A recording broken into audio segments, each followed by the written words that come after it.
Like we live. Contender regime boxing checking back in with y'all, man. What's going on? Little Sunday pop-up live, man.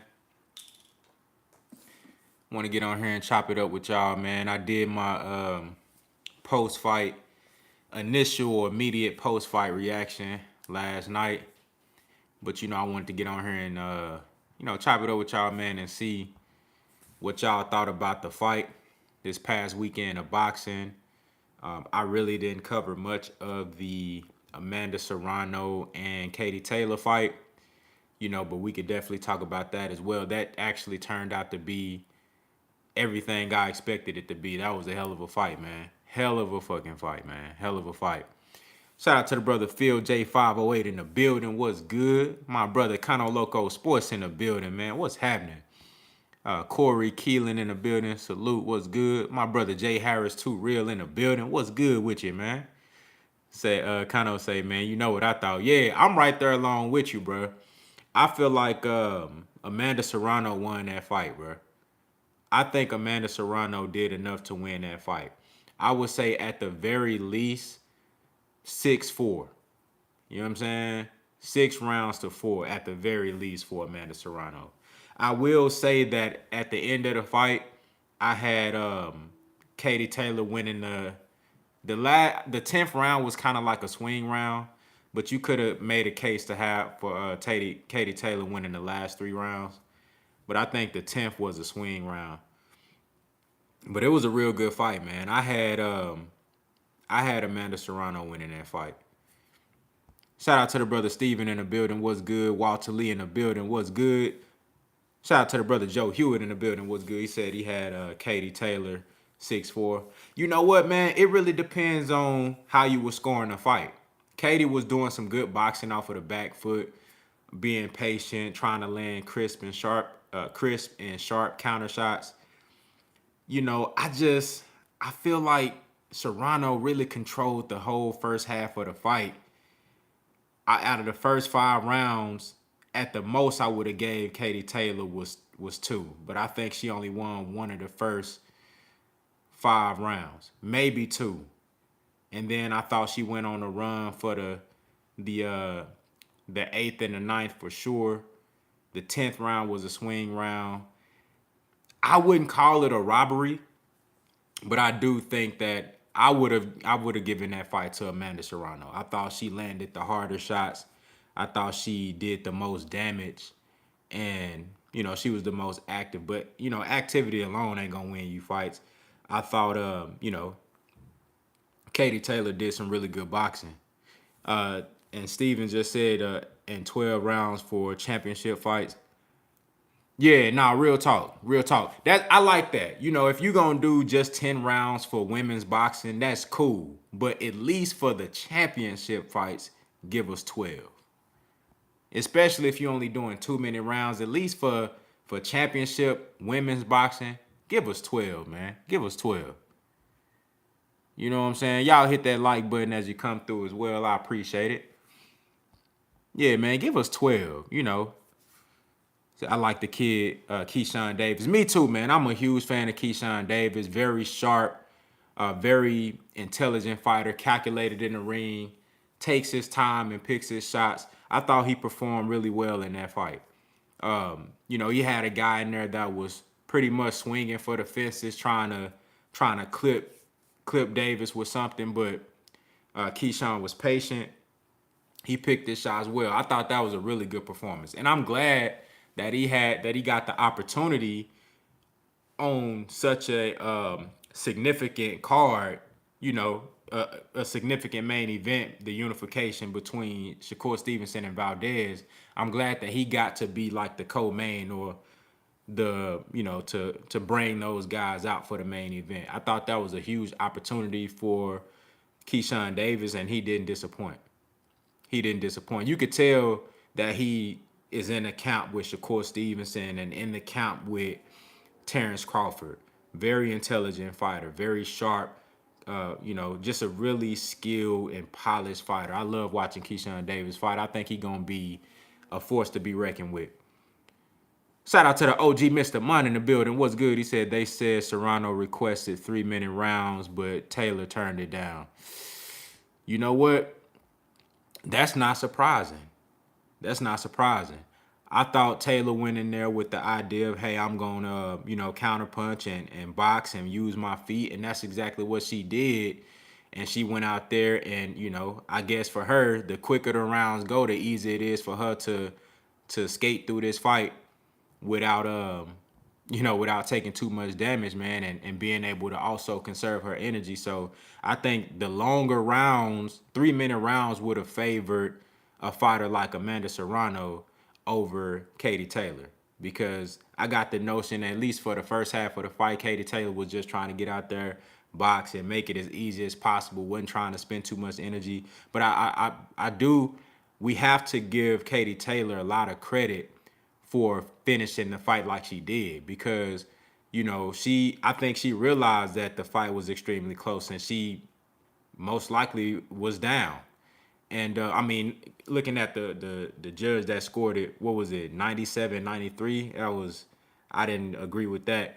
But I think she had a sense of urgency at the end of the fight, like, okay, now it's time to turn it up. Let me start letting my hands go and throwing punches. And that's exactly what she did. So you got to give her credit. And you also have to say that Amanda Serrano kind of, let off the gas a little bit. I mean, she threw a lot of punches. So, she got a little bit tired later on in the fight. Shout out to my brother Money Brown TV in the building. What's good? Salute to you, man. Appreciate you for pulling up.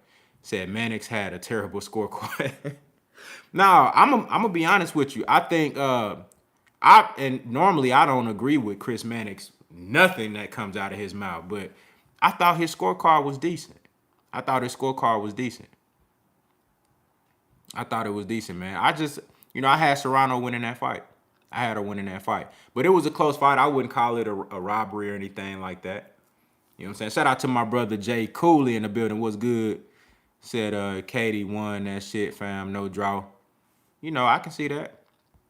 It was a very close fight, man. But I had Amanda Serrano winning. Shout out to BC. What's good? Said who you got in Pitbull Cruz versus Loma at 135. I'm taking Lomachenko. Shout out to the brother W Right Side in the building, man. What's good, man? My boy Right Side in the building, man. What's happening? You know what I'm saying? I be over at Knockout Boxing 86 TV cooking with Right Side, man. That brother knows boxing, man. Salute to you. Appreciate you for pulling up. But Pitbull Cruz and Loma at 135, I like Loma in that fight. And I'm a huge fan. I'm more of a fan of Cruz than I am of Lomachenko. I love Isak Cruz's game. I like his demeanor. I like his attitude. I like his ferociousness. He go out there and he try to get his man up out of there.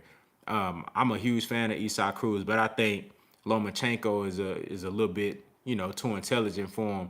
If Cruz lands some shit on Lomachenko, I think he can hurt him and get him up out of there. But I think Loma having a reach advantage, being very mobile, quick hands, intelligent fight. I think he'll find a way to kind of like take some of those weapons away from Isak Cruz. Shout out to the brother Coach Joe in the super chat coming through and showing love. He said, my brother from another. What's up, gang? Hey, salute, man. Salute. Appreciate you for pulling up. Shout out to my brother D Luckett in the building as well. What's good? What's good? Say we got to talk about a future Shakur versus Devin match. Oh, yeah. Like I said, I've been saying all along that those two guys are eventually going to meet up. And I think it's going to be one for the ages, man. If you enjoy, chess matches, if you enjoy boxing on the highest level, if you enjoy hand speed, if you enjoy counterpunching and great jabs and distance control and combinations and great defense, if you enjoy those things, that's a fight that you don't want to miss. And I think that fight will eventually happen at 140. I think that fight happens at 140, because I can see Devin Haney beating Kambosos, becoming undisputed. He's tied up in like multiple fights and stuff like that. I think the way he performs versus Kambosos in the first fight could also alter that shit as well. But I think once Devin Haney does become undisputed and he settles his obligations with Top Rank, I think he goes up to 140. But being that he is tied in with Top Rank now, they might, he might beat up Kambosos so bad in that first fight. Shit, they might bring in Shakur and say, shit, okay, Shakur versus Devin Haney, undisputed at 135 type shit. I can see that. I don't think none of that is out of the question, but I think that fight happens at 140. Just me kind of guessing, predicting where both of those guys will be in the same division and at the same time. Said I hope it happens at 147 when they will be at their best. You know what? I wouldn't mind that either. I wouldn't mind. Initially, that's what I thought. Initially, I was thinking 147 makes sense, but I got a feeling that Devin Haney is gonna find a sweet spot at 140, and I think he's gonna campaign there for a nice bit of time. And I could see Shakur Stevenson running through 130 and then ultimately getting to 135 and just being extremely dominant and saying, all right, you know what? I want to test myself and go up to 140. You know what I'm saying? I think Devin will kind of stay at 140 for a minute, and Shakur gonna move through these divisions fast because he's gonna realize that he is just superior to a lot of the guys in those divisions. 140 is where the smoke really gonna be at. You got Montana Love. I think you'll have Tank Davis fighting in that division. You're gonna have Devin Haney in that division. Telefimo Lopez is still there. You know what I'm saying? I don't know how long Gary Antoine Russell is gonna be at 140, but I think 140 is where it's gonna really get cracking at. Shout out to the brother Steven Taylor in the building. What's good? Oh, you got my boy Frank Martin, the ghost. You know what I'm saying? My boy Frank Martin, the beast. I think Frank Martin fuck around and give all of them that work. I ain't gonna lie to you. You know what I'm saying? Shout out to the brother Jay in the building. Ryan versus Cruz. Man, I think Cruz can upset Ryan. It's a good fight, but I think Cruz can upset Ryan. That's one of those. I think that fight goes. That fight ends inside the distance. Said they are big. They are big fights because he can be undisputed. Shout out to the brother Murray in the building. What's good? Said if Devin Haney fights Keyshawn Davis at 135, who would you favor? Like right now, I'm gonna have to favor Devin Haney because he's way more experienced. He's more polished. Keyshawn Davis, though he looks extremely sharp and polished now at such a young age and with 3-4 fights, I think he get in there with somebody like Devin Haney right now. I think Devin Haney finds a way to win. And even with Keyshawn being as young as he is, I mean, they both young, but Devin been pro for a long time. He damn near almost got 30 fights already. You know what I'm saying? And he's been fighting high-level competition. Guys that Keyshawn Davis never even seen before on a pro level in a real fight under the lights. So I would favor Devin Haney in that fight. Now later on down the line, once Davis kind of continues to gain confidence and experience and stuff like that, then I'll be like, okay, it's more of an even fight. Brian Norman is nice too. I like Brian Norman. He's nice. I've heard nothing but great things about him in the film that I've seen on him. He looks really good.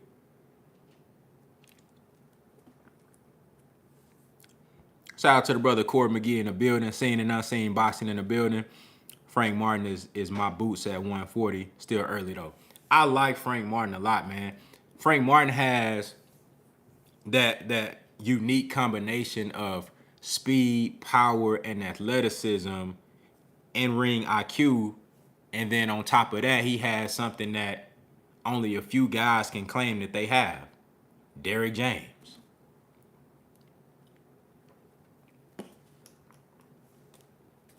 I think that combination is gonna make Frank Martin extremely dangerous. You know what I'm saying? Look who he in camp with every day. Or you know what I'm saying? Look who he in camp, who he in the gym with. Trino Pacino in the building. Salute, what's good? So I gotta check him out. Yeah, man, check out Frank Martin, man. That dude is extremely skilled, man. I had the pleasure of meeting him, man. Running into him in person, man. Good dude as well. Got a great head on his shoulder, focus. You know what I'm saying? He about his shit. Always in the gym. A real live gym rat, man. Really focused on his craft. Said I personally have Shakur rated a bit higher than Devin Haney. Me too. Me too. Me too. I'm a huge fan of both guys, but I think Shakur Stevenson, the display of skill that he just put on display in front of everybody versus a 30-0 with 23 knockouts, multi-divisional champion, and Oscar Valdez, I think that speaks for itself. I mean, he made it look like Valdez simply didn't belong in the ring with him.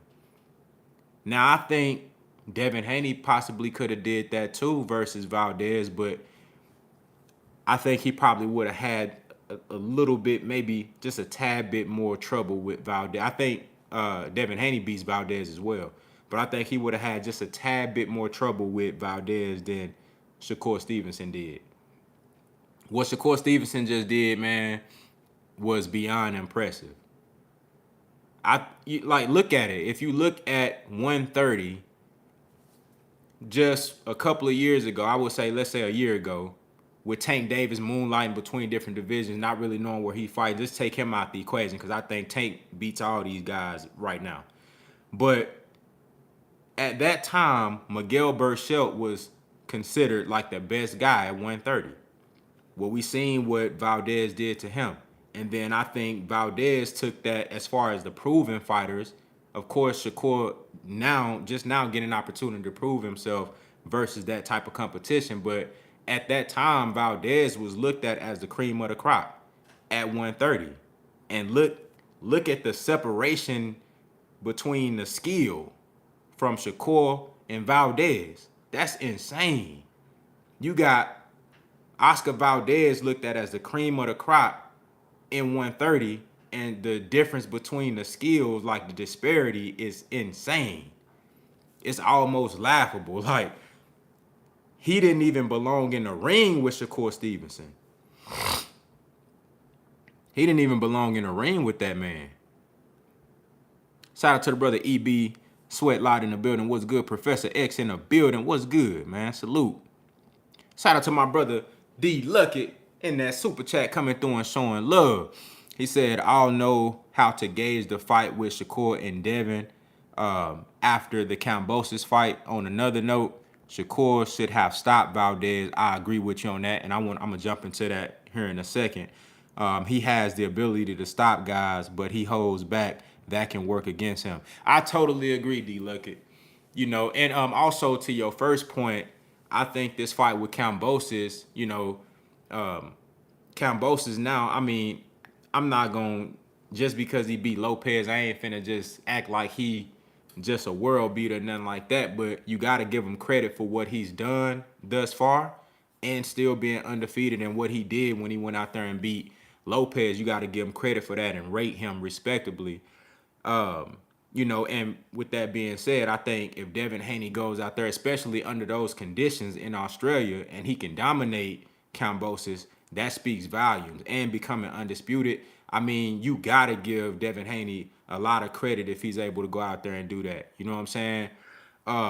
So that will kind of let me know where he is compared to Shakur, but I'm still going to have to, I'm going to be honest, I don't really think it's nothing that Devin Haney can really do in that fight to make me pick Shakur over him. I mean, pick him over Shakur Stevenson.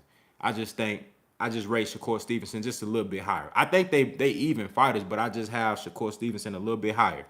You know, Devin Haney would have to, I think they just got to fight for me to be like, okay, I think Devin Haney better. I got to see him beat Shakur Stevenson. You know what I'm saying? I got to see that fight. But you're right, though. Shakur Stevenson, he got to start stepping on the gas when a fighter is there to be taken, because, you know, he said something that was interesting, and I don't blame him for saying this, because this is how you're supposed to feel about yourself. But, Shakur Stevenson feels like he's better than Floyd right now than Floyd was at this age. And if Floyd was in there with a guy like Valdez, he would have got him up out of there. Pretty boy Floyd, he would have got Valdez up out of there. When you see the hand speed advantage that you have is so vast, the power, your ability to get off combinations while he just shelled up and can't do shit about it, Floyd would have stepped on the gas. Pretty boy Floyd would have got Valdez up out of there. But Shakur Stevenson don't really got that in him like that. You know what I'm saying? I think he gets off more on showing you how skilled he is or how more skilled than you he is. I think he gets off on that. Just showing you that he's such and there's such a distance between the fighters in skill. I think Shakur gets off on that. You know what I'm saying? I don't really think he gets off on stopping guys. I think he just want to show everybody, look, I'm better than you. You know what I mean? I got more skills than you. I got more hand speed than you. I can counterpunch better than you. I can control distance better than you. I think Shakur, like literally, I think he has dreams about just schooling motherfuckers. You know what I'm saying? So it could work against him, but at the same time, I think that's one of the things that make him so difficult to beat because he does enough to get the victory. You know, he makes sure he makes sure that, you know, everything on point. He's sharp in all areas, so it's literally nothing that you can do strategically to beat me. You feel me? So I think if he wanna up his star power, he gonna have to start showing more of that killer instinct, which I think he can develop over time. But I look at it like this, man. Just keep winning. Whatever it takes to get the dub, you know. Whatever it takes to get the victory, do that. Shout out to the brother John Henry in the super chat coming through and showing love. He said, shout out from Champaign, Urbana, Illinois. Hey, shout out to Illinois, man. Said Spence stops Crawford in 8 or 9 rounds from constant abuse and punishment. Crawford been hurt too much. Already, man, I could definitely see that happening, bro. I could definitely see that happening. You feel me? I could definitely see that happening. You know, I know everybody saw on the Twitter, man, you had Terrence Crawford and Errol Spence going at it, man. I love that shit. Very entertaining. Errol Spence, of course, posted a picture of Bo Mac's box wreck. D look and say, don't get me started.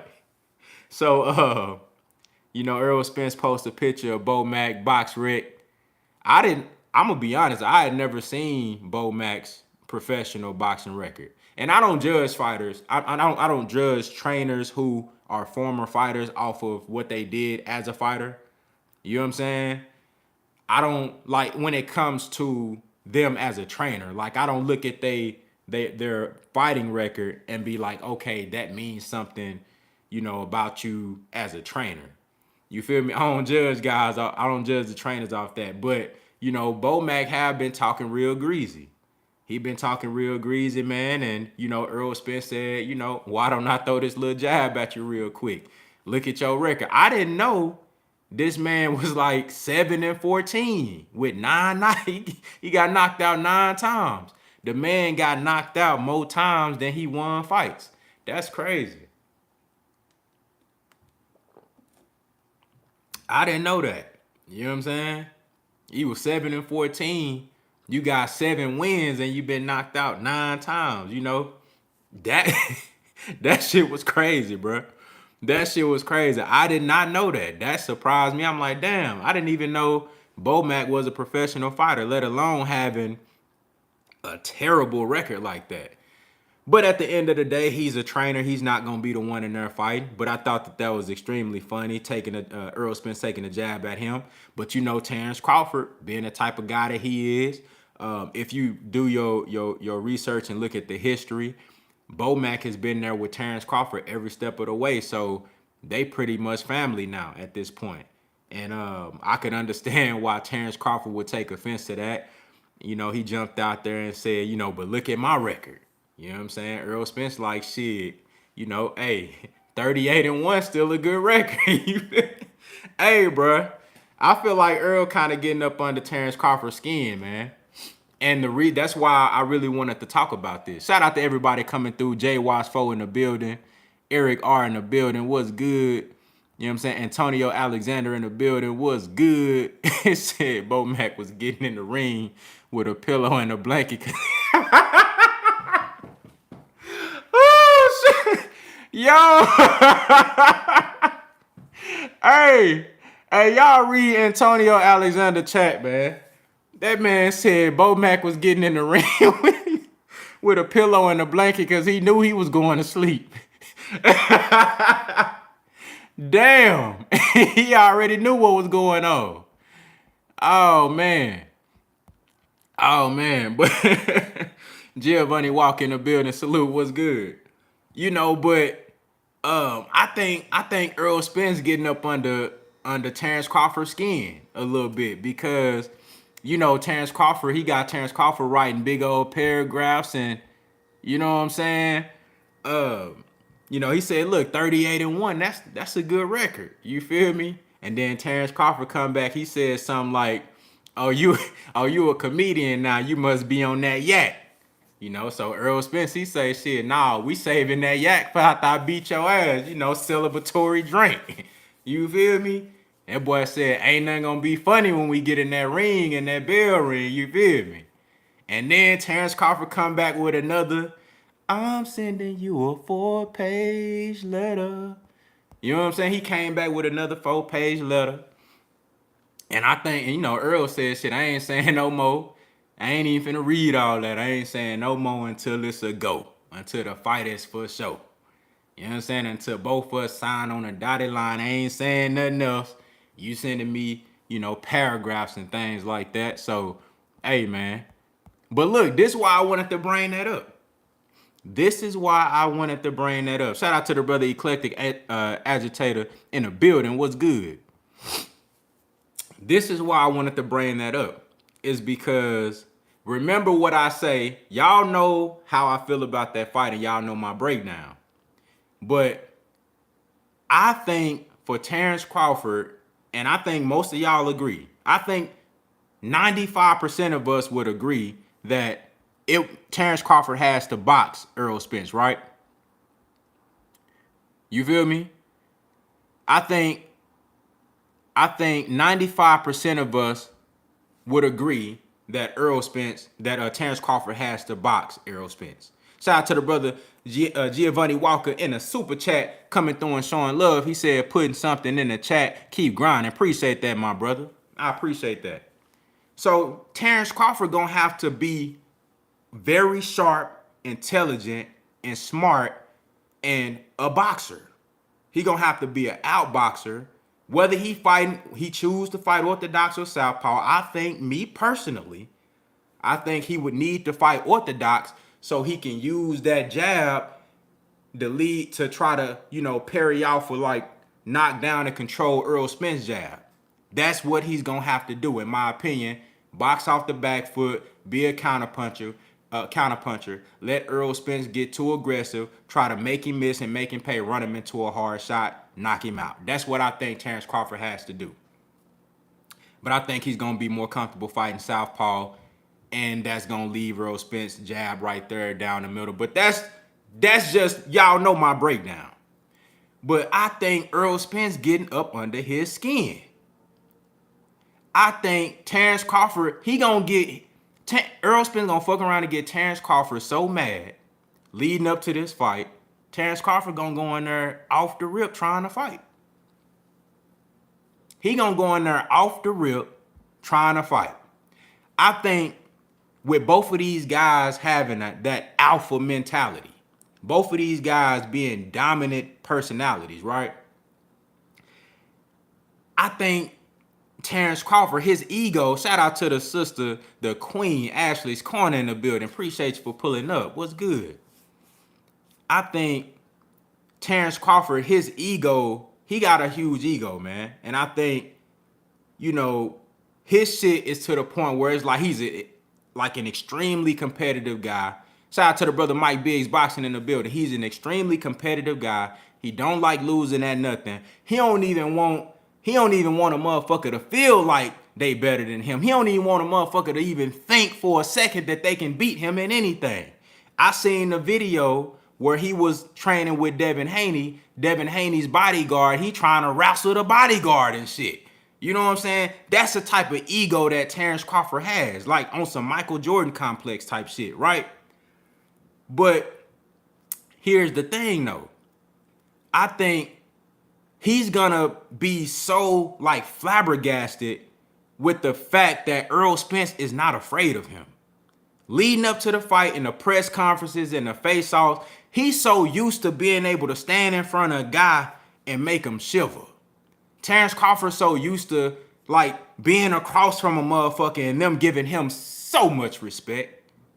He's gonna be used to the guy across from him bowing down and just letting him do whatever he wanna do.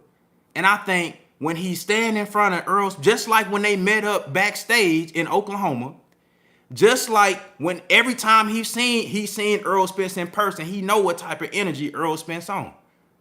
I think Terrence Crawford is gonna be so upset that Errol Spence is not afraid of him. That Errol Spence is an alpha too. That Errol Spence willing to go however he want to go and probably to a whole nother level. I think that's gonna make Terrence Crawford go out there and fight out of character. And he's not gonna fight the game plan that I think gives him the best chance to beat Errol Spence.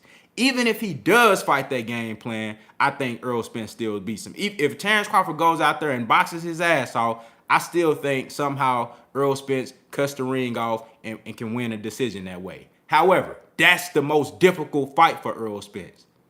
If Terrence Crawford was this very disciplined boxer who could stay away from a firefight and just stick to the game plan the whole fight. If that was Terrence Crawford's mentality, I think that would be the most difficult version of Terrence Crawford for Errol Spence to beat. But that's not what we gonna see. We gonna see Terrence Crawford who might attempt to come out in the first round and be, disciplined, patient, boxing smart, but he gonna end up fighting Errol Spence, and I think that's gonna get him beat. He gonna end up trying to go blow for blow with Errol Spence. He gonna try to go toe to toe with him and try to prove that he's the toughest, he's the strongest, and he gonna realize that he in there with a whole nother dog, and you just can't do that with Errol Spence. I don't think nobody, this version of Errol Spence when he focused and strong and in hella shape, and got that discipline and that mentality where it's like, I can't be stopped. This ain't 2019 Errol Spence. This a whole nother motherfucker that we talking about. I don't think nobody in the division can just stand like toe-to-toe with Errol Spence. I don't think nobody can do that and make it out that motherfucker safe.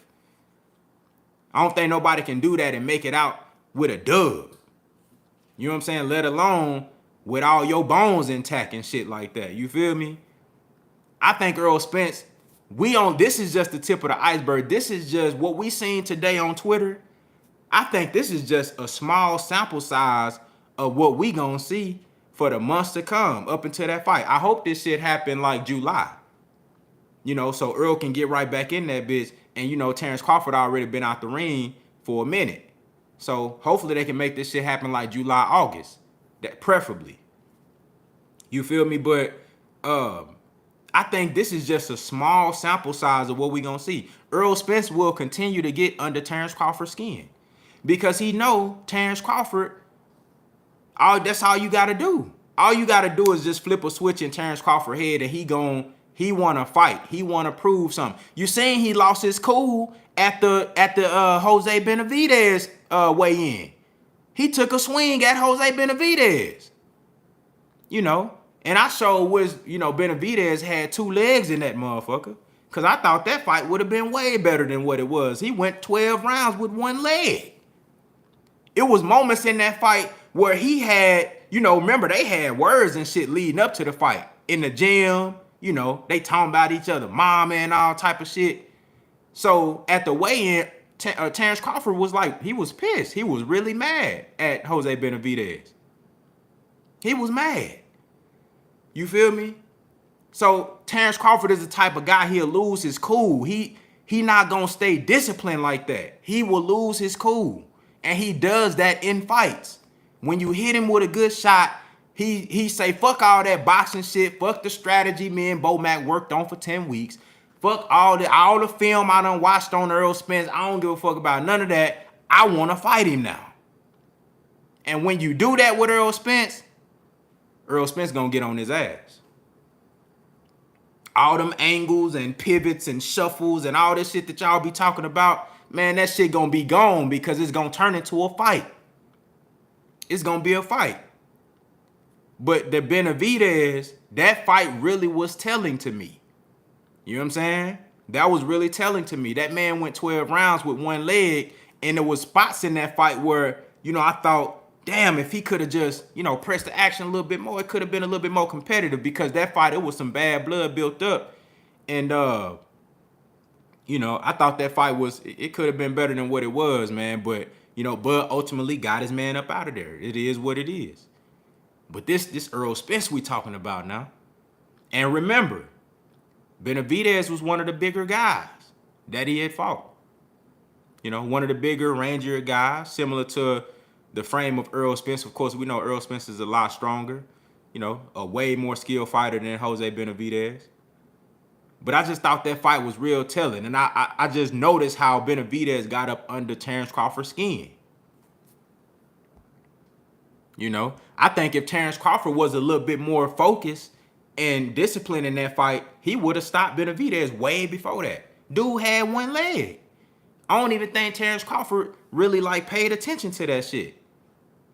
It was multiple times in that fight where Benavidez was just simply trying to move laterally or bag back, and his leg buckled.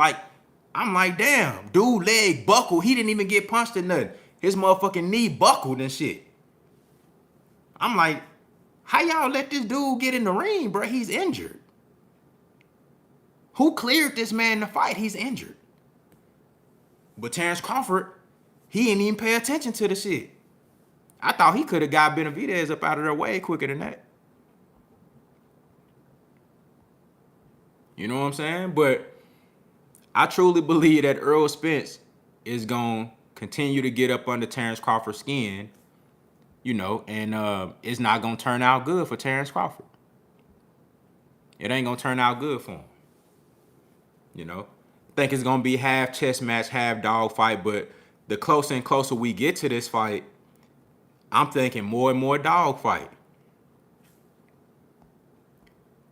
I just don't believe Terence Crawford can resist getting into a firefight with Errol Spence.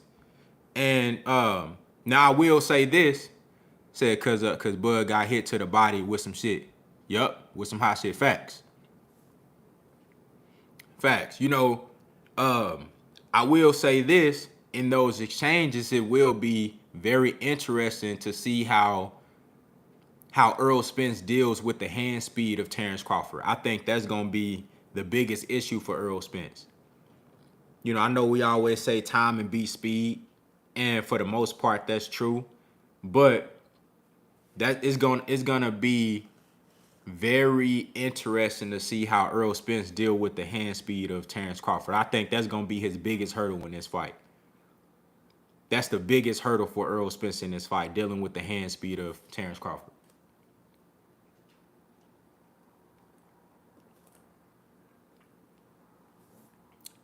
And also, we've seen before where a guy with shorter reach can control the distance on the fighter with the longer reach. I think that's going to be Errol Spence's calling card in this fight to neutralize the hand speed of Terence Crawford. I think his ability to control distance is going to be tested in this fight versus Terence Crawford. You know what I'm saying? That's how he going to negate the hand speed. He got to control the distance. And when I say that, I mean if Errol Spence want that bitch in a phone booth, he going to have to strategically and intelligently work his way on the inside with that jab and keep it in close quarters for as long as he want to. He going to have to control distance and negate Terence Crawford's hand speed. Shout out to the brother Phil J508 in that super chat coming through and showing love. He said Spence gonna have that Brook weigh-in face-off energy. Facts. I'm not Porter. I'm not Green Beans. I'm not Brook. Don't run. Hey, that's crazy you said that, bro, because I was thinking the same thing. He gonna get into Terence Crawford's head. He gonna be up at the face-off press conference whenever they meet up. Errol Spence gonna be telling that man, don't run. Stand in the middle of the ring then. Stand in the middle of the ring then. Don't run. Don't run. Stand right there and fight. That's what Errol Spence gonna tell Terrence Crawford. Don't run. I don't want to hear nothing about none of that boxing shit. Stand right there and fight. Toe to toe. Blow for blow. We gonna go to somebody drop. That's the type of shit that I think Errol Spence gonna be saying. He gonna be whispering that shit to Terrence Crawford. Yeah, don't run. Yeah, stand right there. Yeah, stand in the middle of the ring. Don't run. Yeah, that's what I want. What's good? But see, when you say shit like that to Terrence Crawford, he gonna try to test you. He gonna try to test you. Shout out to the brother Byron Bailey in the building. What's good? Say, this is what I need to see. I see a stoppage round 10, man down. Big facts. Spence is deceptively fast. He is, man. I think, but that's something that works to his advantage, you know, like you said, deceptively. You know what I'm saying? He moves a lot fast. I think he moves a lot faster than what we see on TV. I think if you was actually in the ring with Errol Spence, you would notice that them bitches coming a lot quicker than you thought they was. And then on top of that, he has leverage on every shot. He not throwing no off balance ass shots where he trying to get like some crazy ass foot positioning and just, you know, like he not really throwing shots like that. Everything he throwing, you know what I'm saying? Everything he throwing, because his base is so great, and his ability to keep leverage with the pivot game and the angles coming in on the inside, he's always in position to block and, you know, throw like solid shots. That's why when you hear fighters describe fighting him, they be like every round he's consistently throwing hard shots. Every round is hard shots. That's how he able to do it. Leverage. Hard shots. You see how Fundora just kept coming forward with that work rate, and his punches was hitting the same way in round. What that fight got stopped at 9. His punches was hitting with the same power in round 9 as they was in round 1. Because everything leverage. You got, you know, when motherfuckers got perfect leverage on every shot, that's hard to deal with.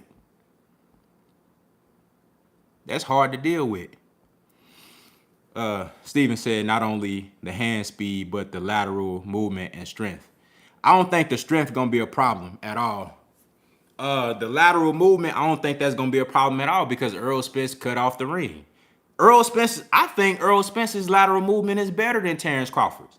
Errol Spence coming forward using lateral movement to cut the ring off, I think will be better than Terrence Crawford going backwards using lateral movement. I think Errol Spence, his feet coming forward will be better than Terrence Crawford's feet going backwards.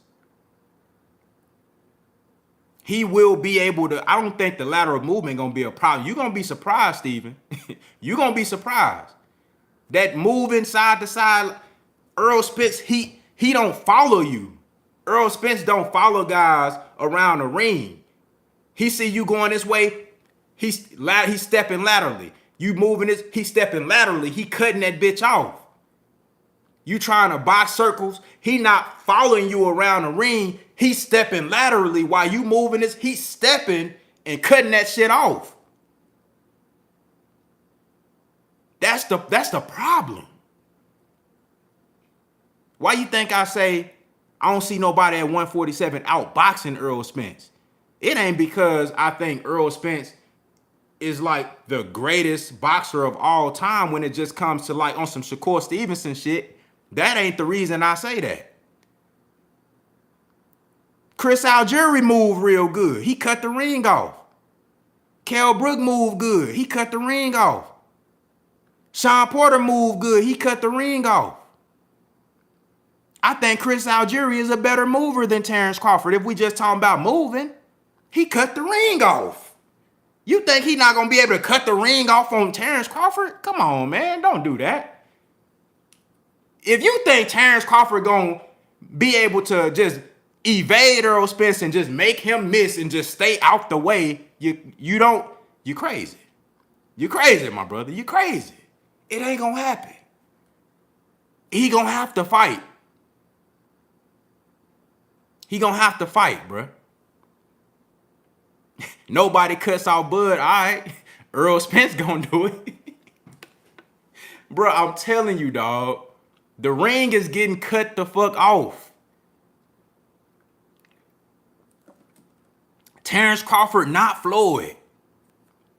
And I believe if Earl fought Floyd, Earl will cut the ring off Floyd too. Will he beat Floyd? That's another story. But if Earl fought Floyd, he gonna cut the ring off on Floyd too. That's how great of his ability to cut the ring off is. I still don't think some of y'all understand this shit. I don't think some of y'all been paying attention. I don't think some of y'all ain't been paying attention. You better go do some film study. I don't think some of y'all really been paying attention to Earl Spence's ability to cut the ring off. Like the brother just said, that ring gonna get real small. If Earl Spence was fighting Floyd Mayweather, he cutting the ring off on him. That's how good his ability to cut the ring off. Now, what you do after that, that's on you.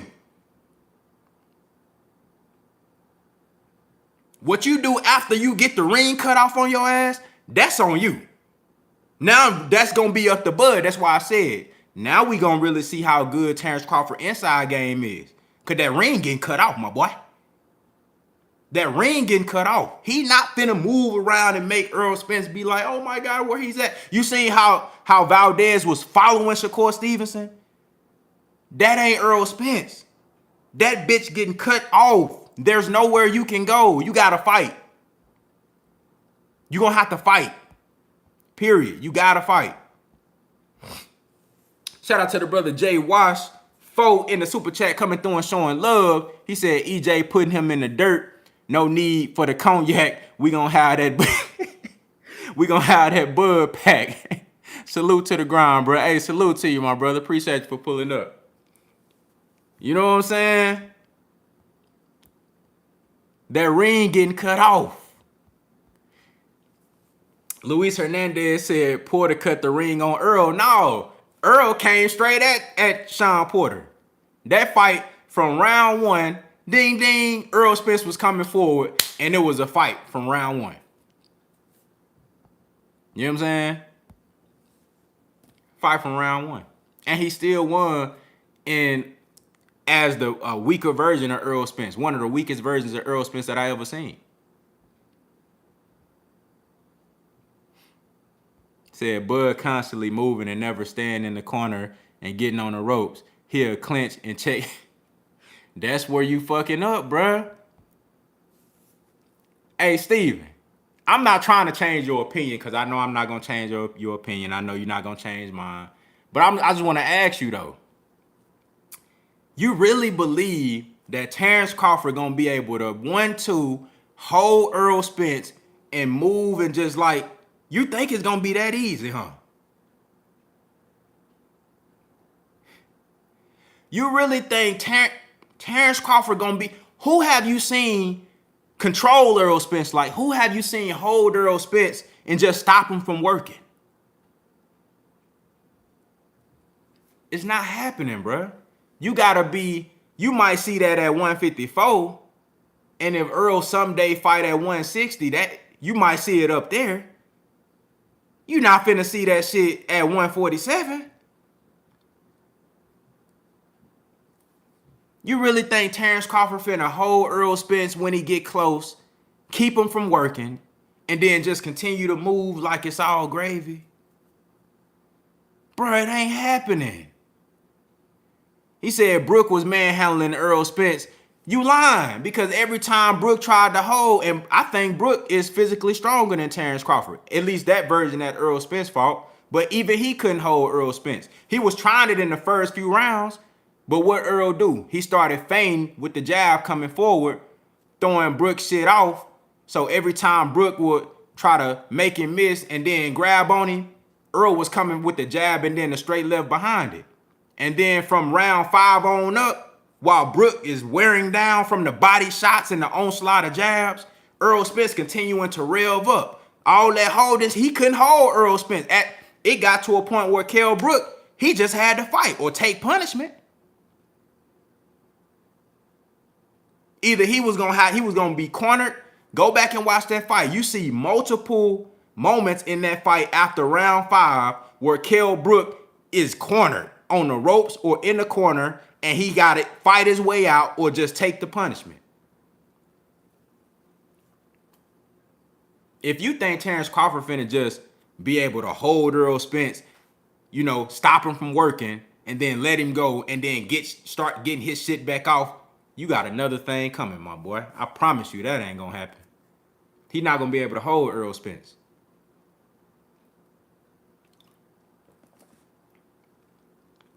The best thing he can do is what Yordenis Ugas tried to do. Every time Earl got too close, he was using his forearms to push Earl off. That's why you seen Earl moving back, and then, you know what I'm saying? Every time he started taking too much punishment, he'll push Earl off, Earl leaning back, and then getting right back to the work. Fuck you talking about? He not gonna be able to hold Earl Spence, bro. I'm telling you, dog. That shit ain't gonna happen. He gonna have to fight, bro. That's what it's gonna come down to. And all that shit that if you think he gonna try to do that in the first few rounds, he gonna get wore down. He gotta knock Earl Spence out. He gonna get wore down. He gonna be wore down, bro. But you see how all this shit, all these different things that you saying or that we saying Terrence Crawford gonna have to do, you think he can keep that up for 12 rounds while taking that punishment? That ain't gonna happen, bro.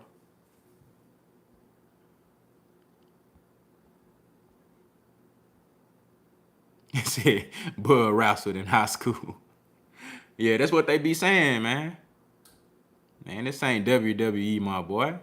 Shout out to Black Light in the building. What's good? Said if you think Earl weak jab is going to slow him down, just stroll on the inside without laying down on the canvas, you losing your mind. Now Earl jab weak. Wow, that's crazy. Now Earl got a weak jab. I think you should go ask Kell Brook and Yordenis Ugas' doctors. Ask them if Earl got a weak jab.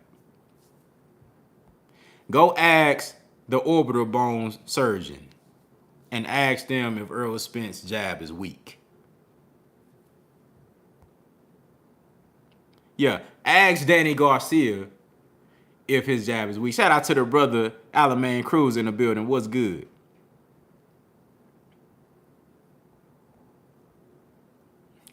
Said Earl will be sleeping by the 7th round. It's possible, man. It's possible, but that's all I'm saying. He gonna have to knock Earl out. He only got a puncher's chance. He gonna have to knock Earl out. He literally got a puncher's chance. You know what I'm saying? He gonna be waiting all night for the perfect shot, and he gonna realize at some point, damn, that perfect shot ain't coming. Now I gotta fight. Shout out to the brother Marlowe's Corner in the building. What's good? You know what I'm saying? He gonna be sitting back waiting on a perfect shot all night, and he gonna realize at some point, you know what? It's round 9, it's round 10. Look, I'm down on the cards, man.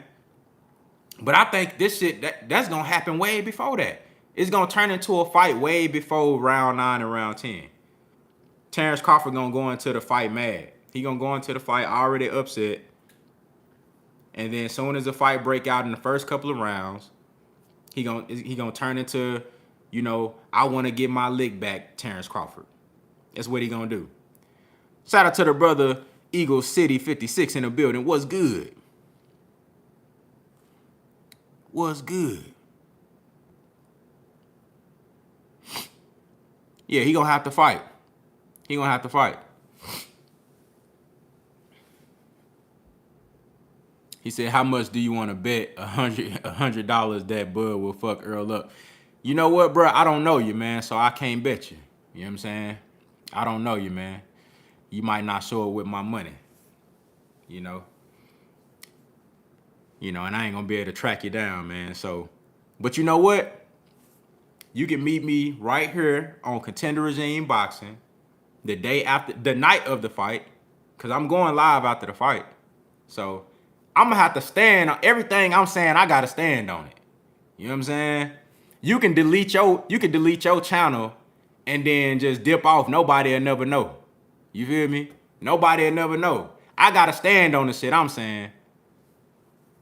So I gotta stand on what I'm saying. You did.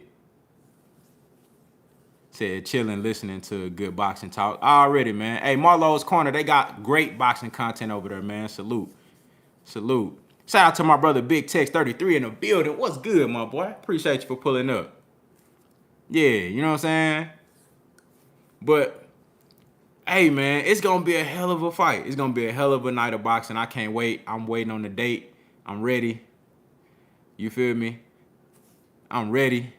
Said, facts, you definitely got to stand on it, but you making legitimate points. Yeah, man. Everything I'm saying, I'm breaking down. Like, I haven't said nothing, like, out the window or nothing crazy. Like, every breakdown that I did on this fight, it's all been logical.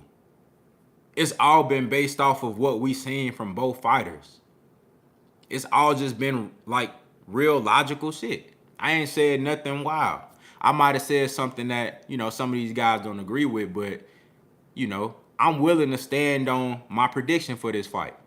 Everything I said and how that fight is going to play out, I truly believe that it's going to play out just like that. You feel me?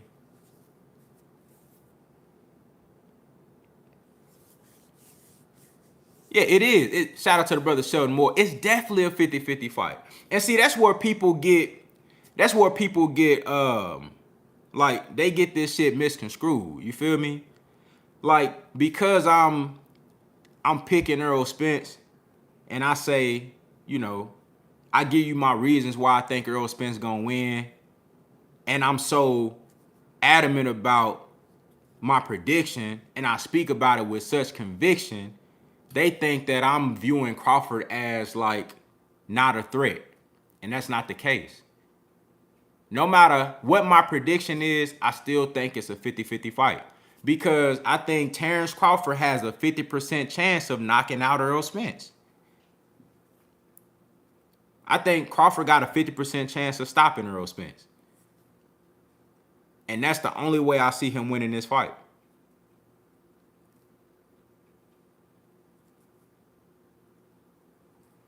Yeah, he got a puncher's chance. All right, look, hey, Steven. So if Deontay Wilder fought, and I'm not saying Terrence Crawford is Deontay Wilder, but let's say Deontay Wilder, he's fighting Tyson Fury.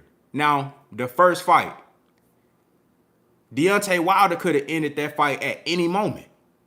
Now, we saw that Tyson Fury, he was doing the better work, the better boxing, winning most of the rounds. But at any moment, Deontay Wilder could have ended that fight. That's how I see this shit as far as it being, when I say it's a 50-50 fight, I believe in Terrence Crawford's power and his ability to get stoppages that much. I think stylistically, that's his only chance to win this fight. But I believe in that ability so much that I think he has a 50% chance of knocking out Errol Spence.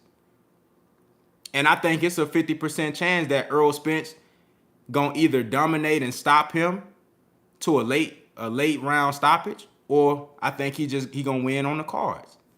Both can be true. You can have 50% one way and 50% the other way. It's still a 50-50 fight. I'm just looking at it stylistically different from you.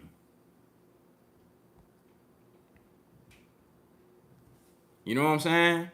You said Deontay is 90% KO puncher. Bud is not that. At welterweight, he's 100% knockouts. We talking at welterweight, Terrence Crawford has knocked out all his opponents. He haven't even went 12. He ain't finished the whole 12-round fight at welterweight.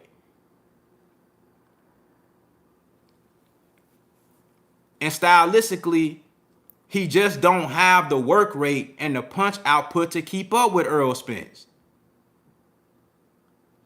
He was struggling versus Sean Porter Not because of what Sean was doing skillfully, not because of Sean Porter's punching power, not because Sean Porter's great jab, not because Sean Porter's strength, but because of simply the activity of Sean Porter. He was struggling with Earl. He was struggling with Sean just based off activity. Earl Spence gonna bring that and a whole lot more. Plus, he's way bigger than Sean Porter. And he's just a more dominant fighter. He gonna have to knock out Earl Spence. He not gonna be up on the cards. That's what you fail to realize, my brother. He not gonna be up on the cards, my boy. He don't have the punch output. He don't have the work rate. He just don't have it.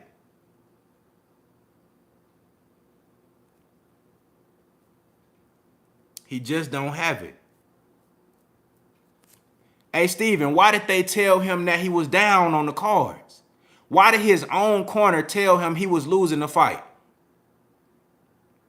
Go argue with them. Don't argue with me. They said he was losing. I had to fight even when Sean Porter got stopped.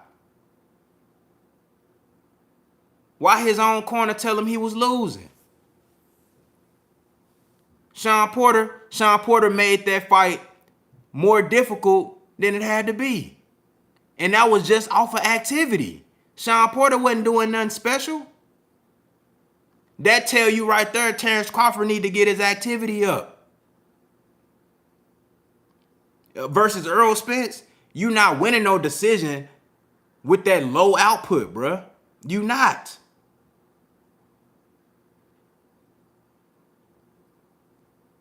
You're not winning the decision with that low ass output. You're going to have to either knock his ass out or you're going to have to raise your output. It's that simple.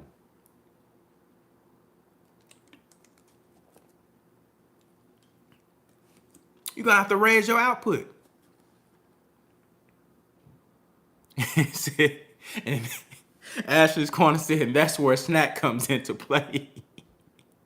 Yeah, you know, he got the mask on, man. You know, he trying to raise up his endurance and his conditioning so he can throw more punches. He know what the fuck going on, man. He know what he got to do. Y'all trying to argue with me about some shit that even Terrence Crawford know he got to do. They know he can't fight Earl Spence the same way he been fighting these other dudes. Earl Spence is going to be the same Earl Spence he been. Terrence Crawford going to have to be something else if he going to win a decision. You know what I'm saying? I said, are you going to lose respect for Earl when you see him run out the ring? Come on, bro. You can't be serious, man. You feel me?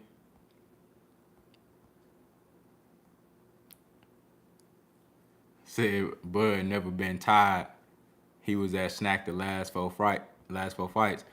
You know why he ain't been getting tired? Because he ain't never had to work as hard as he gonna have to work in this fight. Ain't nobody ever made Terrence Crawford up his punch rate. How he gonna get tired if he's sitting back, landing sharp counters and knocking people out with doing minimal work? You never gonna get tired like that. He doing minimal work. But that's what his ability and skills have afforded him to be able to do.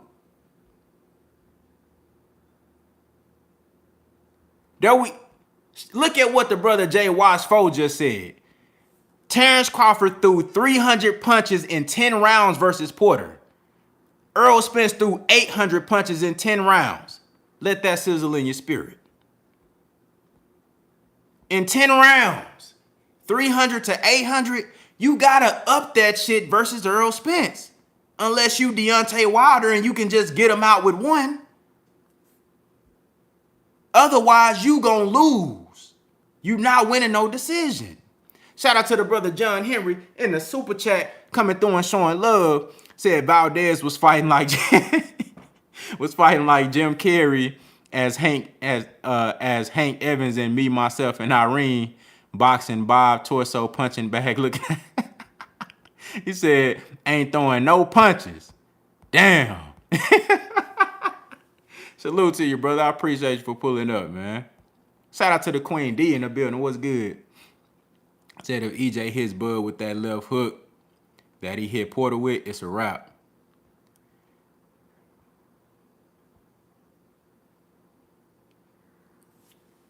Man, look. That's a big difference. That's a big difference.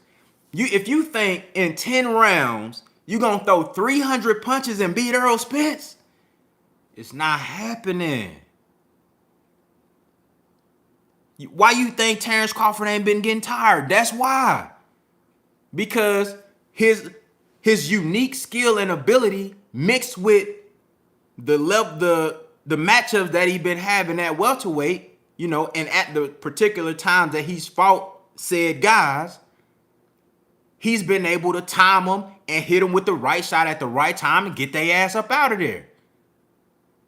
That's why he's just turned into a sharpshooter and he just been looking for the perfect shots.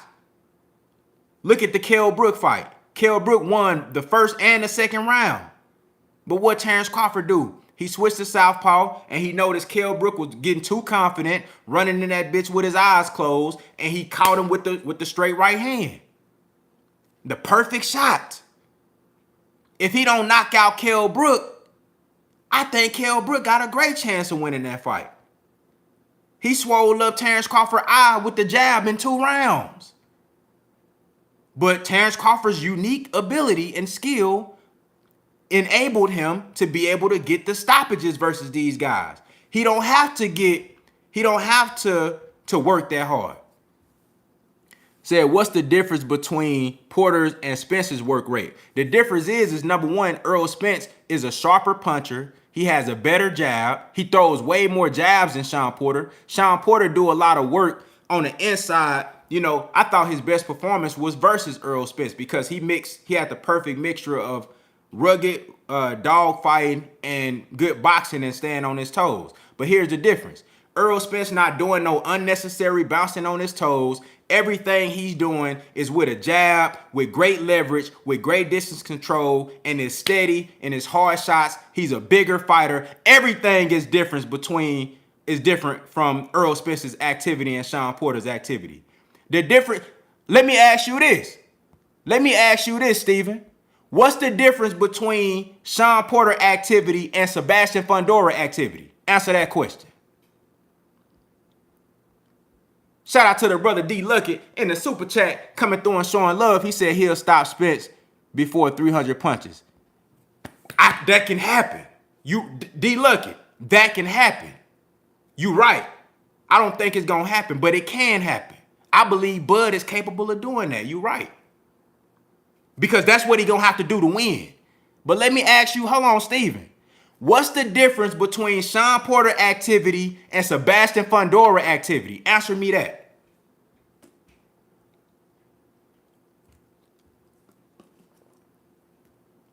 What's the difference between Shawn Porter activity and Sebastian Fundora activity? What's the difference? Because I know one of them is knocking motherfuckers out and the other one ain't. But what's the difference? I know one of them rearranging motherfuckers' faces and the other one ain't. What's the difference?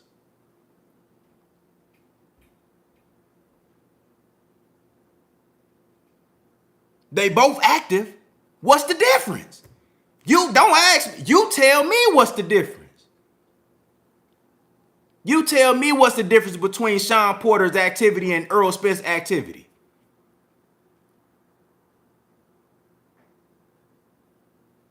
Say you talking about more than work rate. Yes, because it's not just Errol Spence's work rate. That's a huge part of it, but it's way more that come with that. That's what I'm trying to tell you. You got a motherfucker that's an elite fighter all the way around in Errol Spence. On top of that, he can throw 1,000 punches. That's the difference. And I'm trying to explain to you that Terrence Crawford struggled with Shawn Porter just off of pure activity. He's lacking everything else that Errol Spence got.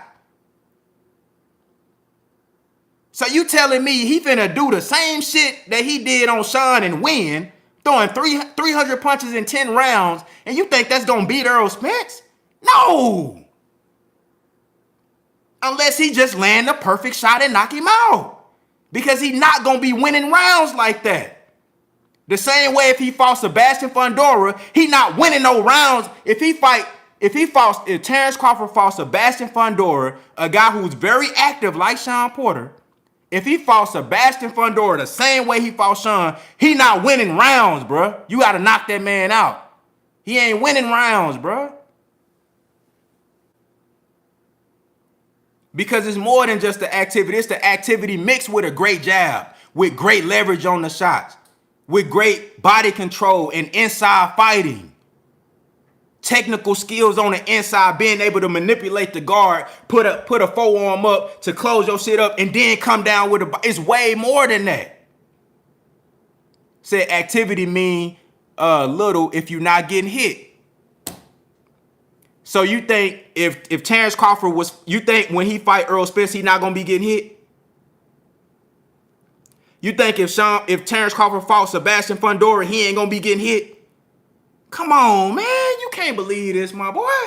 Steven, you smarter than this. I'm not trying to change your opinion. I'm just trying to make you understand why I'm telling you that Terrence Crawford got to knock him out. Mean Machine hit Terrence Crawford. How Errol Spence ain't going to hit him? Shout out to the brother Johnny True Blue Stanley in the building. What's good? Said Earl will beat Bud if he gets to him on the inside. Bud has to get, he said, but he has to get on the inside. You right. But tell me, I want to know how Terrence Crawford throwing 300 punches in 10 rounds, how does that guy beat Errol Spence on the cards? Because your argument with me is that you got a problem with me saying that Terrence Crawford only has a puncher's chance, right? I'm not arguing with you whether or not Terrence Crawford can win because I believe he can win. Terrence Crawford is a great fighter, and I think it's a 50-50 fight. But you're arguing with me. You're saying that Terrence Crawford, I'm telling you that Terrence Crawford only has a puncher's chance. He's not winning a decision. Tell me how he wins a decision throwing 300 punches in 10 rounds on Errol Spence. How do you do that?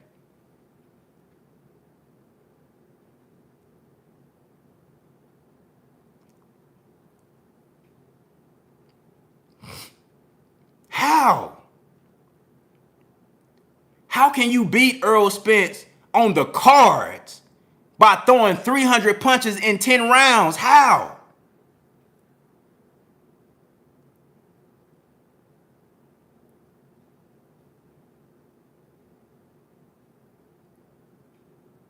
Said, I'm not mad at you saying he has a puncher's chance. I just think it's contradictory to say that, but it's a 50-50 fight in the same sense. It is. But see, Steven, look, I think you don't understand how much I believe in Terrence Crawford's ability to.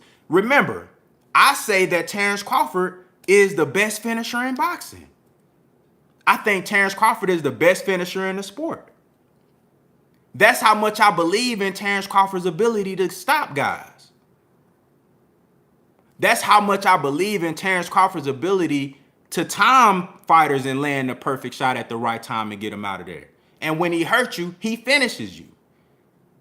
I just see, that's how much I believe in Terrence Crawford's ability to do that, that I think just off that alone, he has a 50% chance of beating Errol Spence. So I think you and I, we view that ability differently. I probably think more of that than you do. You feel what I'm saying? I think that's where the disconnect is. I think higher of Terrence Crawford's ability to finish fighters than you do. So that's probably where the disconnect coming in that I see now.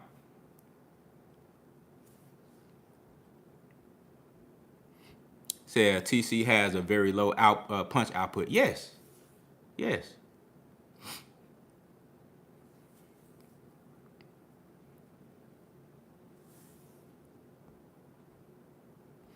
Said Beltran, bro, that was years ago.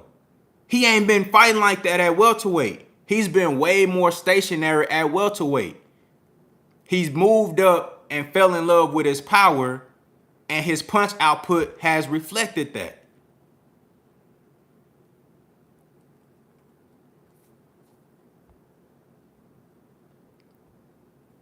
Yeah, say how long ago was it did he fight Beltran? Come on, bruh. Come on, Bud ain't been. When the last time you seen Terrence Crawford fight like that? And Beltran damn sure ain't no motherfucking Earl Spence.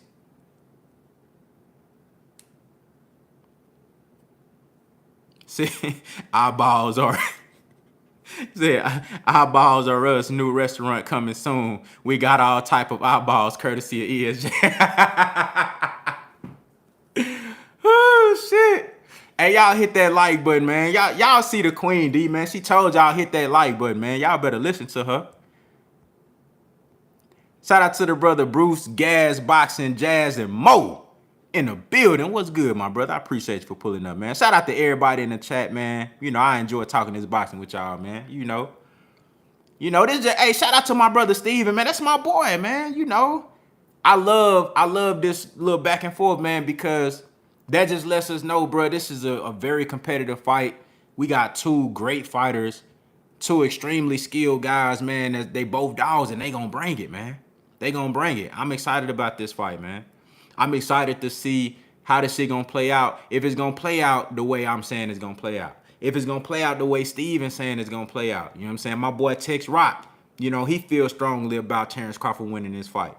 My boy D Lucky, he feels strongly about Terrence Crawford winning this fight.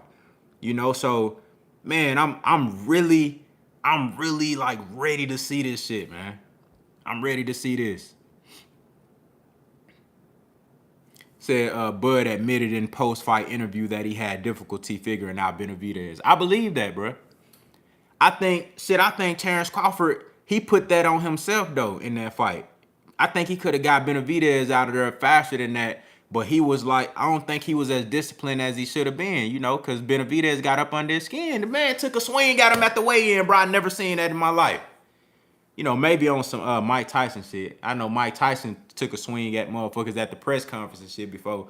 But I ain't never seen nobody face-to-face like that. And, you know, dude took a swing at him, bruh. He got up under that man's skin. And I think Earl gonna do the same thing. Whether Earl do that or not, I think Bud gonna be so pumped up, he just gonna want to fight Earl Spence. The funny and surprising thing for a lot of people who are picking Terrence Crawford because of his boxing ability, that's gonna be the most surprising thing for them in this fight to me. When the fight start and the bell ring and they see Terrence Crawford fighting way different than what they thought he was gonna do. It's gonna be a lot of people saying, man, Terrence Crawford had the wrong game plan. Man, what Bo McNeil was doing, they had the wrong game plan. What is he doing? Said, shit, Riddick Bowe hit him motherfucker with a two-piece. Hey, I gotta go back and see that, man. Riddick Bowe was a wild boy. Said, don't throw water bottles at Mike on fights. Yeah, I think it's gonna be a lot of people like, man, Terrence Crawford had the wrong game plan. Why he stand there and fight Earl Spence like that? Why he in there exchanging with Earl Spence? I'm telling you, bro. If y'all think after Terrence Crawford done knocked out Jeff Horn, Jose Benavidez, Amir Khan, Kell Brook, Sean Porter, if you think a Mean Machine, you know, if you think after all that streak of knockouts and feeling himself and falling in love with the power, if you think that shit finna change in this fight, you got another thing coming. That man believe in his power, bro. He believe in it. He believe in it. I seen it happen before. I don't want to keep using the Deontay Wilder comparison because they're two completely different fighters, but the reason I bring it up because both of them are great finishers when it comes to knockouts and power. So if you look at Deontay Wilder earlier in his career, He was, even though he always had that dynamite right hand and knocking motherfuckers out with it, he was throwing like more left hooks. Go back to the first Bermain-Stavern fight. He was throwing jabs in that fight. He was throwing hooks and shit. But Deontay Wilder got to a certain point where he wasn't letting shit go but that right hand because he believed in it so much. Go to the second Luis Ortiz fight. He believed in the power so much that he just let Ortiz win all the rounds because he knew that he can catch him for 1 split second. He said, you need to be perfect the whole fight. I just need to be perfect for 1 second. And he knocked his ass out in the 7th round because them rounds that Ortiz won, it didn't mean shit. So that's what I'm saying with Terence Crawford. I think he believes in his power. That's why his punch output is so low now. That's why his punch output has been brought down so low. Because he believes in the power. He believes that he don't got to throw a lot of punches. And I think that's what's going to get him fucked up with Errol Spence. Because once that perfect shot that he going to be looking for all night, it's a great chance that it never comes.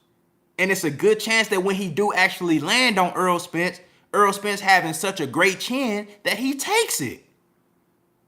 It's a great chance of that. He mesmerized by the power. I don't think these Terence Crawford guys are seeing this shit, bruh. He fell in love with the power. I'm telling you, bruh. And that's going to work against him in this fight. It's going to work against him in this fight, I'm telling you. Said if he was just trying to stop everybody, don't you think he would just be throwing 1-2s all night? No, because that's not his weapons of choice. Just because he got power, and that's why I say I'm loosely using the Deontay Wilder comparison because they're two completely different fighters. Terence Crawford has way more in his arsenal than Deontay Wilder. The point I'm making is just about the belief in the power. Terence Crawford, and he not going to just throw 1-2s all night because Terence Crawford has so many different weapons, but he only uses them in spurts because he knows that shit works. You know what I'm saying? You know, he'll hit you with a check hook. You know, he'll sit your ass down with an uppercut. You know, he can stop you to the body, Julius Sandango. He believe in the power though, man. That's what I'm telling you. That's why he's so patient and he sit back and he'll let you get shit off. Remember what I told y'all leading up to the Danny Garcia fight for Errol Spence? What I say, Danny Garcia is primarily a counterpuncher. He will allow, just like Ugas, he gonna let you be first, just like Terence Crawford. He gonna let you be first. He's cool with that. He gonna allow you to be first. And when you allow Errol Spence to be first, what he gonna do? Be fucking first. That's what he gonna do. Shout out to the brother Eclectic Agitator in the super chat coming through and showing love. He said Errol Spence will be the one on Buzz record 38-1. Big fish, big facts. Shout out to my brother D Luckett in the super chat coming through and showing love. Once again, he said you can't see Spence walking into some shit. Yes, I can. Yes, absolutely. Absolutely, D Luckett. That's why I say Terence Crawford got to knock him out. And that's why I always say he can. Yes. Terence Crawford is 110% capable of knocking out Errol Spence. He is 110% capable of landing that perfect shot that I'm telling you he gonna need to beat Errol Spence. He capable. But just like how I feel in a fight where, again, you know, going back to a fighter that has so much power and they believe in that, and then there's another guy who has multiple ways that I think he can win, which guy you gonna have to lean towards? You're gonna have to lean towards the guy that can win that has a better chance of winning on the cards and stopping his man too. You know what I'm saying? I also believe that Terence Crawford can, when he do get mad and he start, you know, swinging for the fences and it turn into a dogfight, I think Terence Crawford can get clipped. I think he can get clipped with something. You feel me? Or he might get stopped from accumulation of ass whooping late in the fight. Or he losing on the cards. Because you're not gonna throw 300 punches in, let's just say in 12 rounds. 400 punches. You're not finna throw 400 punches, or 350 punches in 12 rounds and think that's gonna give you enough to beat Errol Spence. The judges alone gonna be looking at that shit like, Errol Spence fuck around and throw just 300 jabs. You're not finna beat Errol Spence like that, bro. You gotta raise up your punch output unless you just planning on landing that one perfect shot. This is why I say Errol Spence, he can win a decision and Terrence Crawford most likely won't. Salute to the brother Jay Harris Too Real in that super chat coming through and showing love. He said just showing love, man. I appreciate that, bro. Appreciate you for pulling up. Ricky Queen say that's exactly what's gonna happen to Bud. Real talk. Real talk. That's why I say Terrence Crawford gotta be perfect. He gotta land that perfect shot. He gotta land that perfect shot. Because there's gonna be rounds in that fight where Errol Spence does close the distance and he gets close to Terrence Crawford and it turns into a muddy fight on the inside. And it's not going to be a real pretty round. Who you think the judge is going to get at to? They going to give it to Errol Spence.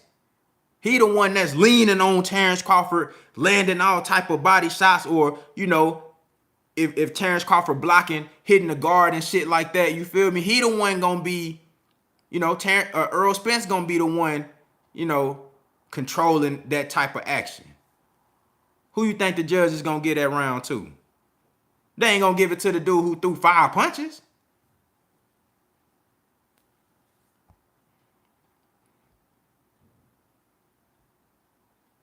The day Terrence Crawford throws 1,000 punches in a fight, I'll shut up. It ain't happening. Now, you're right. He ain't had to in these previous fights. He ain't had to. So, and I'm not one of those people that don't be doing shit if you ain't got to do it. But against Errol Spence, either he going to have to knock Errol Spence out or he going to have to raise his output up. And which one y'all think is more likely? Which one you think is more likely? Terrence Crawford knocking out Errol Spence or Terrence Crawford miraculously raising his output to the level of Errol Spence output? Which one you think is most likely? The knockout.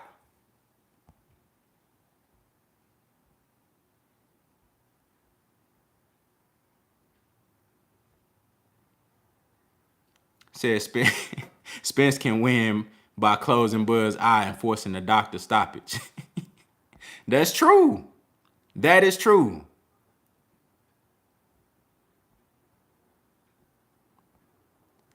Salute to my brother, Eclectic Agitator, back in that super chat, coming through and showing love once again. He said if it's a rematch in the contract, Errol Spence will be the only 2 losses on Bud record, 38-2. Big fish. Oh man.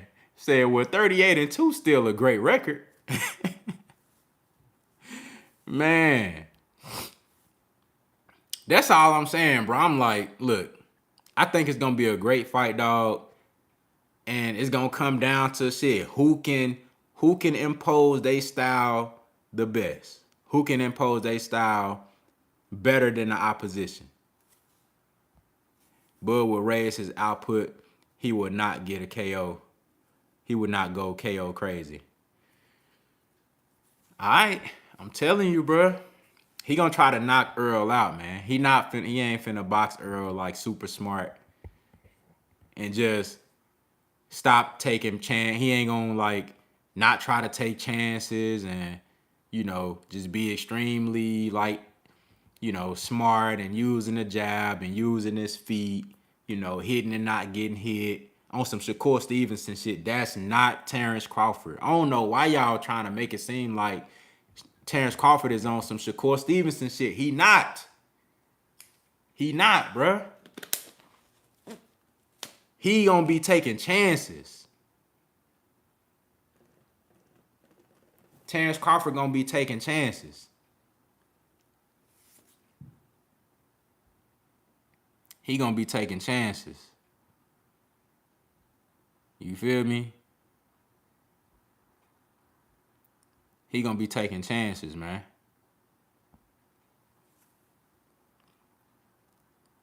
You know. But it's gonna come down to shit. Whoever implement their game plan the best. That's what's gonna happen. Say KO and Earl is stupid. Who you think trained Stevenson? That means nothing.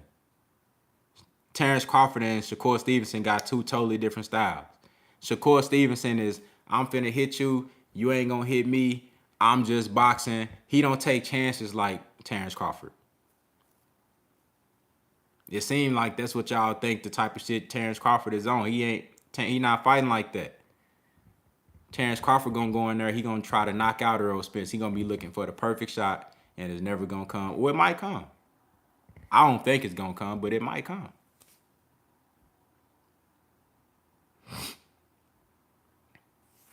Yeah, he gonna have to take chances to keep Earl up off of it, because that's what Earl do.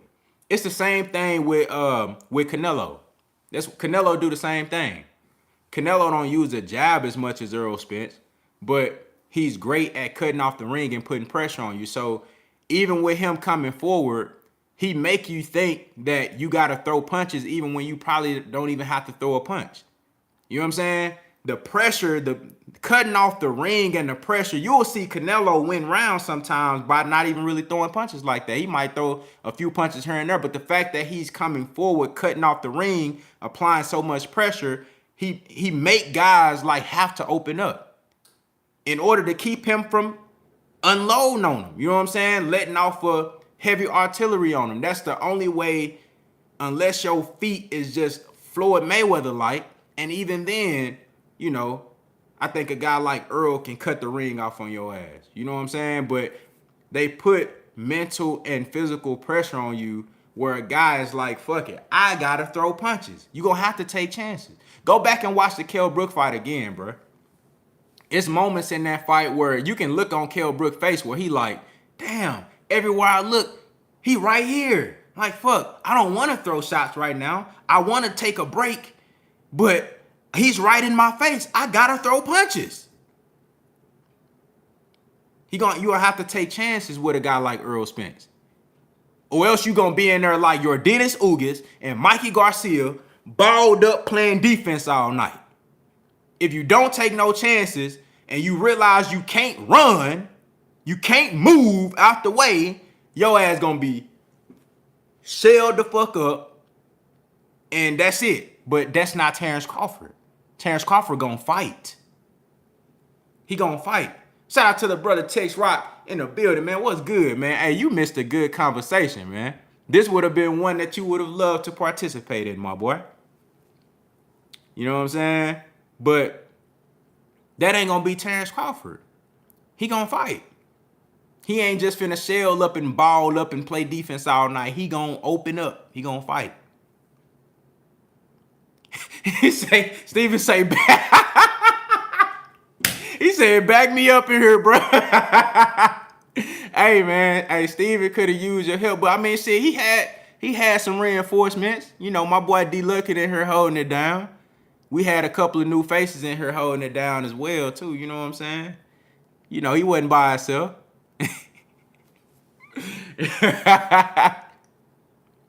He said, I'll ball bleeding for 40 days and 40 nights. Hey, real talk, bro. You know what I'm saying? But look, Terrence Crawford, he gonna fight. He not finna ball up and play defense all night. He gonna fight. And this whole little Twitter beef, said this chat too Spence heavy. That whole that Twitter beef that y'all seen today, y'all gonna see more and more of that leading up to the fight. And I can't wait for the first press conference. I think Earl gonna have Terrence Crawford wanting to kill something. He gonna have Terrence Crawford so damn mad, he gonna be wanting to kill something. He gonna be wanting to kill something. And when he get in the ring, it's gonna be a fight. Said that boy Bo Mac had that American. Oh man. Hey, nah, real talk. Bo Mac definitely had a American chin, bro. He now when I go back and I think about Bo Mac training Amir Khan to fight Kell Brook, it makes like that's funny now. When I go back and I think about that and I look at that, I'm like, damn, bruh. He probably took that fight pro bono because he can relate to Amir Khan so much. He's like, man, you know what? Man, I'm gonna take this fight for free. You know what I'm saying? I'm gonna try to get you a win, my boy. I'm gonna try to get you a dub, man.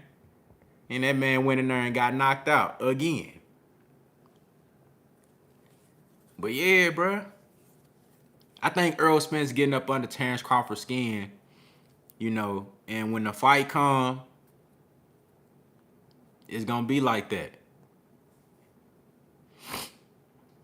Said if Earl and Bud get into a fight, don't look at that as an advantage for Earl. Remember who has the better one punch knockout power and who punches more effective in between punches. That's a good point, Tex Rock. But you got to keep one thing in mind. It depends on the distance that firefight takes place at. If it's at long range, I like Terrence Crawford in a firefight. But I think Earl Spence is more disciplined and smart enough to know that when he attempts to like get into the trenches and start exchanging with Bud, he gonna do that shit close up and personal. Big Tex also said, remember who got the better chin. That's a fact too. You know what I'm saying? Remember who got the better chin. Think Bud got a better chin? That's cap. That's cap. You know what I'm saying? But look, if a firefight breaks out and it's at long range or even mid range, I like Terrence Crawford. But I think Earl gonna close the distance with that jab, and he gonna make Terrence Crawford fight on the inside. He gonna make him fight on the inside. I think when we do see firefights, Bud gonna have his moments while Earl tries to get close to him. But I think Earl defense gonna be sharp, and that jab gonna be sharp. It's gonna allow him to be able to get close to Terrence Crawford. He did. Steven, you right. He got buckled by Larday. You know, just like you just said, with Terrence Crawford got buckled by Gamboa, but I ain't never seen Earl Spence go down. You know? And I seen that man take a clean right hand from Ugas with no mouthpiece while he wasn't looking. You know, they say the punches that have the most effect on you, the ones that you don't see. And that man took a clean right hand without looking, with no mouth guard, and he finished that round stronger than Ugas did. You know what I'm saying? He finished that round stronger than Ugas did. That's a testament to Earl Spence chin right there. Most guys, you let them take a punch like that they don't see with no mouthpiece in, they going down. He said Bud didn't get dropped by me, Machine. Come on, man. He said, that's a good point, BH. Said Bud has one punch knockout power. Spence has bone breaking power. Defining power is tricky. That's facts. That's facts. And a lot of said shout out to Gay Yellow Louder Milk in the building. Salute. She said he took a couple of open shots and wasn't hurt. Bud not hurting Spence. I really think I disagree saying Ugas has no power. I've seen Ugas stop guys. Go back and watch the Ray Robinson fight. I've seen Ugas stop guys, and I think his right hand is one of the best in the division. But I don't care who you is. If you let a guy hit you with a clean right hand with no mouthpiece in and you don't see the punch coming because Earl Spence wasn't looking, he was paying attention to the ref, you're going down. Most people are like, they get knocked the fuck out. Floyd don't have a whole lot of power. And when Victor Ortiz, when he tried to do that old goofy ass shit, trying to give Earl Spence a hug, and he got hit with a shot, Big Tech said, unofficially, Ugas dropped Porter. I think it's a myth. I think it's incorrect to say Ugas don't got power. He definitely got power. He might not have Terrence Crawford power, but he got power. But Floyd Mayweather don't have a lot of power. He knocked out Victor Ortiz because he wasn't fucking looking. He caught him with a punch that he didn't see. You know what I'm saying? So that's a testament to, and he had a mouthpiece in. That's a testament to Earl Spence's chin.